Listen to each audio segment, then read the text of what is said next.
My hands are shaking, and they are not even my hands.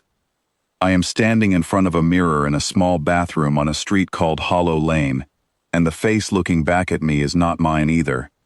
It belongs to a girl named Chloe Bennett, 16 years old, born in a small town, loved by her parents, waiting somewhere in a locked room in my ship while I wear her shape like a borrowed coat. I have 3 minutes before her school day begins, and if I fail this mission, my entire species will remain blind to the most dangerous planet we have ever found. They call it a Deathworld. My directorate sent me here alone because a lone scout draws less attention than a fleet, and because, if this world is what the reports say it is, a fleet would only give it more targets to destroy. I do not believe the reports yet. I am here to find out if they are true. I step out onto the street, and the sunlight hits skin that is not mine, and it feels warm anyway, which surprises me. My body was built for cold, dim places. This borrowed skin was not, and it drinks in the light like it has been waiting for it. The school is 3 streets away, a large building full of glass and noise. I walk toward it with Chloe's memories replaying in my mind like a map, telling me where to turn, who to smile at, what to say if someone asks how I slept. I reach the gate, and a boy named Ethan Carter waves at me from across the yard, grinning, calling my borrowed name. I wave back, and my hand does it perfectly, because this skin knows how to wave even when I do not. Inside, the hallway is packed with young humans moving in every direction, laughing, shouting, bumping shoulders, and none of them are afraid. That single fact hits me harder than anything in the reports. On my world, a crowd like this would be a trap, a killing ground, and every creature in it would be watching the exits. Here, they are watching their phones. I find my seat in the classroom before I even realize I have crossed the room, because Chloe's body remembers this place, even though I do not. The teacher, a tall woman named Margaret Hale, begins speaking about something called photosynthesis, and I nod along, recording everything, cataloging the room, counting exits, counting bodies, searching for weapons. I find none. I find something else instead, something my directorate never warned me about, and it makes my borrowed heart beat faster. I find comfort, real, complete, unguarded comfort, in a room full of creatures whose planet has tried to kill them since the day they were born. A girl beside me named Grace Whitmore leans over and whispers something about a test happening later, and I whisper back, and for one strange moment, I forget that I am not really here as a student. I am here as a spy, standing inside enemy territory, wearing the skin of one of their children, and it should feel like danger. It feels like nothing. It feels ordinary. That terrifies me more than any weapon could. The bell rings, sharp and sudden, and every student stands at once, and my body flinches before my mind can stop it. On my world, a sound like that means the walls are breaking. Here, it only means it is time to walk to another room. Nobody else flinched, only me. We move into the hallway again, and this time the crowd is thicker, and my chest tightens as bodies press close on every side. I remind myself that this is normal for them, that this is simply how they live, packed together, unarmored, trusting each other without question. I do not understand it, and the not understanding sits in my stomach like a stone. Then everything changes in a single second.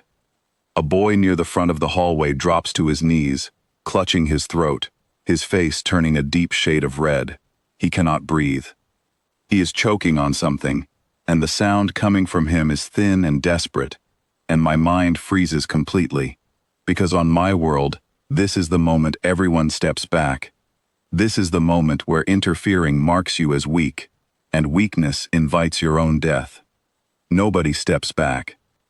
A girl named Amelia Foxworth is moving before I can even process what is happening, crossing the hallway in 3 fast steps, wrapping her arms around the boy from behind, driving her fist upward beneath his ribs, with a force that looks less like panic and more like practice. Once, twice. On the 3rd try, something flies from his mouth and clatters to the floor, and he gasps in a long, ragged breath, and the entire hallway lets out a sound that is somewhere between relief and applause. Then, astonishingly, they simply continue walking to class. I stand frozen against the wall while 30 students step around me, already laughing about something unrelated, already forgetting the boy who almost died in front of them 30 seconds earlier. I understand now that I misread everything before I even landed on this planet. This is not a species that survives despite constant danger. This is a species that has turned danger into instinct, into muscle memory, into something so deeply built into them that it no longer even frightens them anymore. They do not fear death. They simply refuse to let it win, over and over, without ever making a show of it. I follow the crowd into the next classroom because my body, wearing Chloe's shape, does not know how to do anything else. And I sit down at a desk that is not mine, in a school that is not mine, on a planet that was never meant to be mine to understand. The lesson continues. I do not hear a word of it. My mind is racing through every report my directorate has ever filed about this world, and I realize now that every single one of them was wrong in the same way. They measured danger by counting weapons, counting armor, counting soldiers. They never once measured the thing that actually matters, which is what a species becomes after millions of years of nearly dying and refusing to stop existing anyway. At the end of the day, I walk home along the same street I arrived on, past children laughing on their bicycles, past a woman watering flowers outside her house, past a group of boys tossing a ball back and forth without a single thought that the world around them wants them gone. My directorate sent me here to catalog a threat. I am leaving with something far more dangerous than a catalog. I am leaving with understanding. That night, I sit alone in the small room where my ship waits, still wearing Chloe's skin, because I have not yet found the will to remove it, and I begin writing my report. My hands shake the entire time, and I let them, because for once, the shaking feels earned. I write that this world should never be approached with force. I write that every creature living on it has spent its entire history being tested by conditions that would erase most life in the galaxy within a single generation, and yet here they are, still laughing, still walking in crowded hallways without fear, still reaching out to save a stranger without a moment of hesitation. I write that their calm is not weakness. Their calm is the loudest warning sign I have ever seen. I remove Chloe from a locked chamber, deep inside my ship, still asleep, still unaware that anything happened to her at all, and I return her to her room exactly as I found her, her memories of the day filled in gently, so that nothing feels missing. She will wake up tomorrow and go to school and never know that for one day, someone else wore her face and walked in her shoes and learned something about her world that changed everything my people believed. I leave that night without ever revealing myself, carrying nothing but a single sentence I will submit at the top of my report, the only sentence my directorate will never forget. Do not approach. Do not test them. Do not wake them up to what they already are.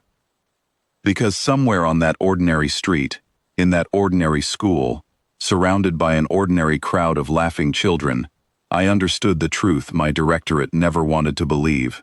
This is not a world of prey waiting to be found. This is a world of survivors who have simply never needed to prove it, because proving it has never once been in question. And the next time someone from my world looks toward that small blue planet and calls it weak, I will be the only one who remembers standing in that hallway, watching a girl save a stranger's life in seconds, without fear, without hesitation, and without ever once believing she had done anything remarkable at all. That is the moment I understood what a death world truly means. It does not mean a planet that kills its people. It means a planet that raises people who no longer notice when death comes close, because they have already decided, quietly and completely, that they will not lose.